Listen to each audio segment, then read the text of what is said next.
今日も一日お疲れ様。お疲れジャパニーズのゆりこです。このチャンネルでは日本語を勉強している皆さんと一緒に夜寝る前に日本語や日本文化についてゆっくり楽しく学んでいきます。さて、今夜のテーマがこちら。外国人が着物を着ることについて日本人はどう思っているのか。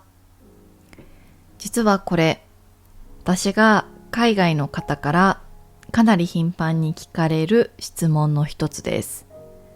日本に行ったら着物が着てみたいです。でも文化の盗用だと思われませんか？日本人を不快な気持ちにさせませんか？そんなコメントやメッセージを何度もいただいたことがあります。海外に住んでいる方ほどこの問題について真剣に考えている印象があります。特にアメリカやカナダ、ヨーロッパの一部ではカルチュアルアプロプリエーション、つまり文化の盗用という考え方があります。簡単に言うと、ある文化に属していない人が、その文化の服装や伝統を使うことが失礼になる場合があるという考え方ですね。そのため、私は日本人ではないけれど、着物を着てもいいのでしょうかと不安になる人もいるようです。今日はこのテーマについて日本人の一人としてお話ししてみたいと思います。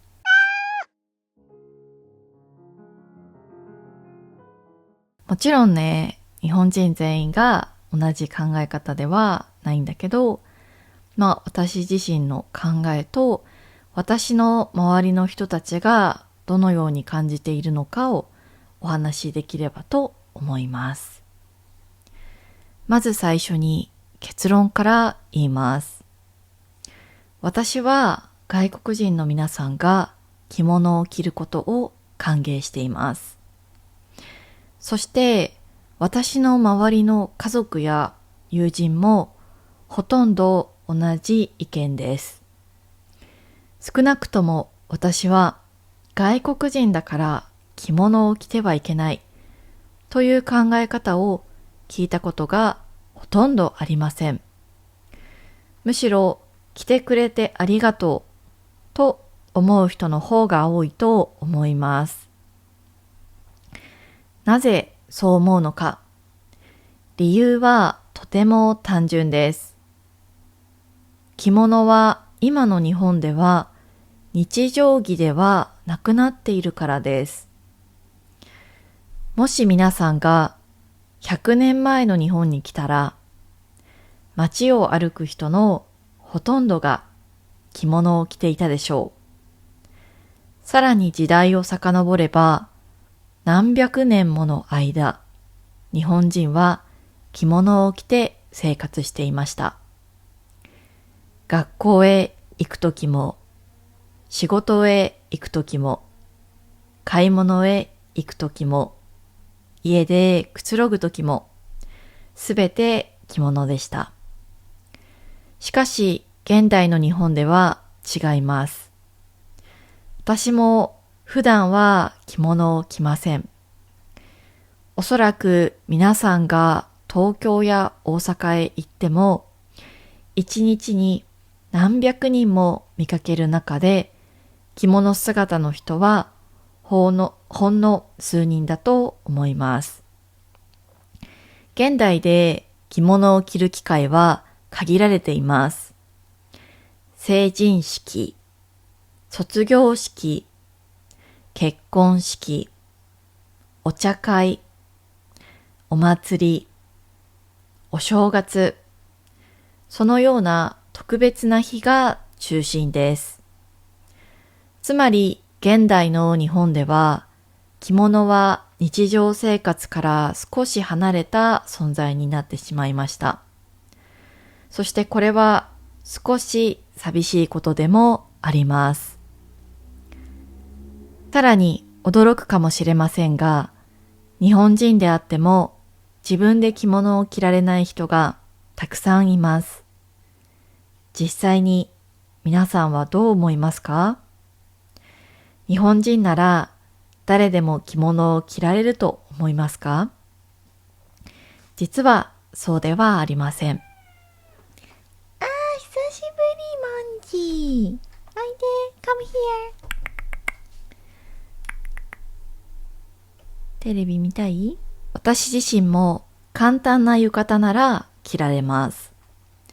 でも正式な着物を完璧に着られるかと言われると正直自信はありません。着付け教室に通った経験がある人や家族から教わった人でなければ難しいのです。私の世代になると、祖母は着物を着られた。おばも少し着ることができる。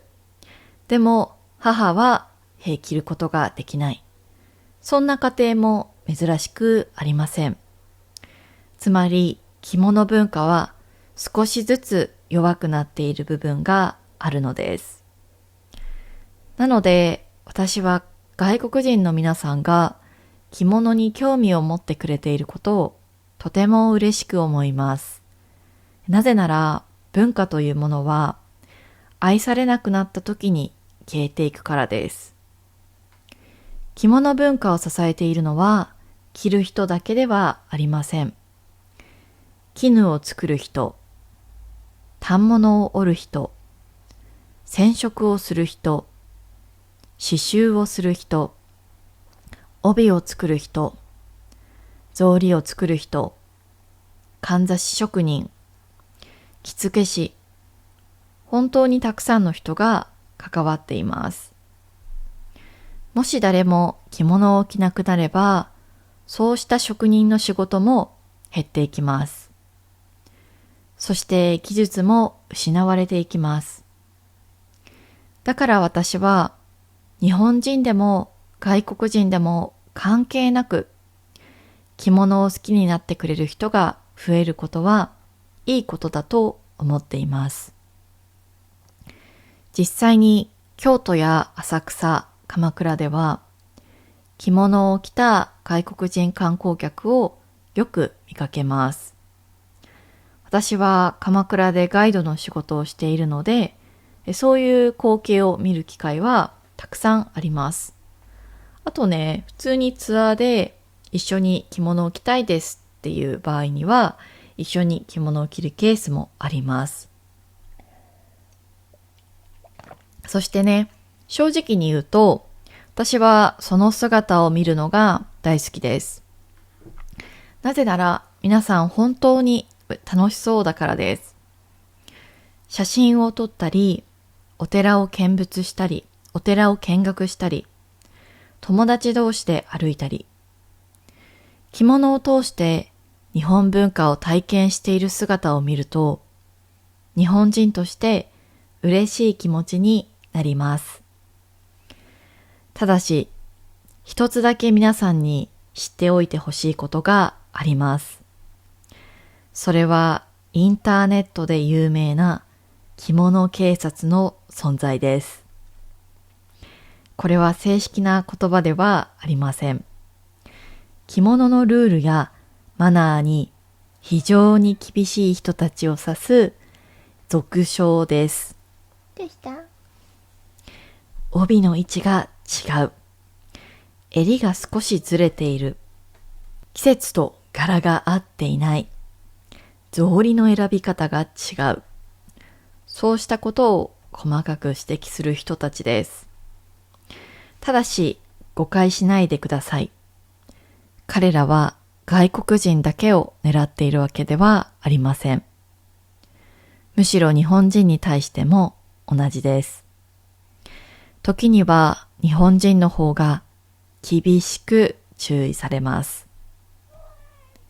ですので、もし日本で着物を着ていて何か言われたとしても、外国人だから嫌われていると考える必要はありません。そういう人は日本人にも同じことを言っています。そして一方、とても親切な人たちもいます。特に年配の女性ですね。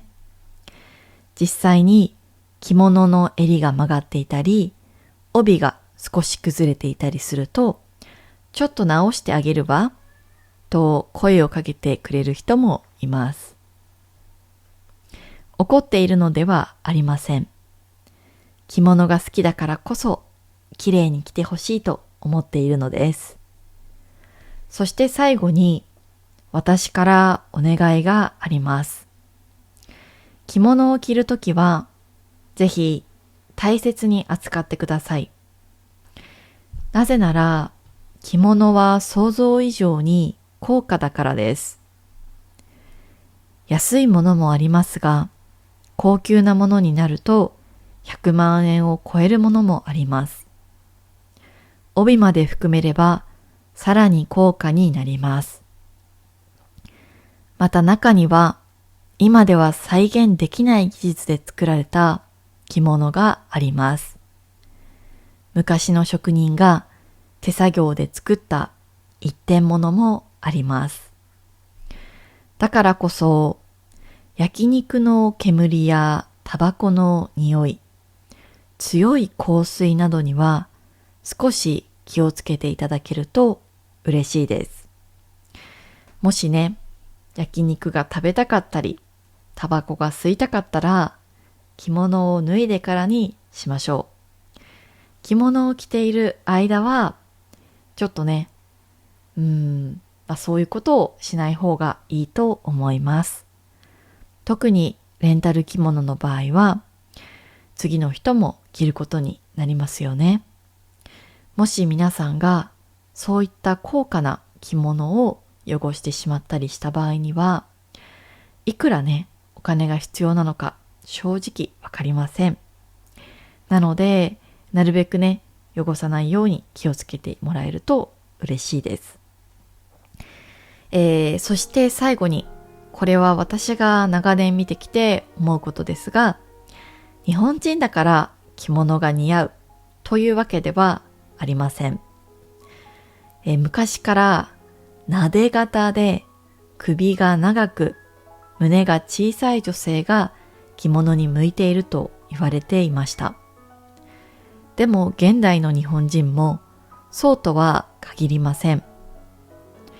私はこれまで本当にたくさんの国の人が着物を着ている姿を見てきました。背の高い人、金髪の人、黒人の方、インド系の方、中東出身の方、本当に様々です。そして思うのです。着物は日本人になるための服ではありません。その人自身の魅力を引き出す服なんだと。よくね、着物の会社で働いている人も言うんだけど、本当に着物はたくさんの種類があるけど、どれを選ぶかは本当に人それぞれ。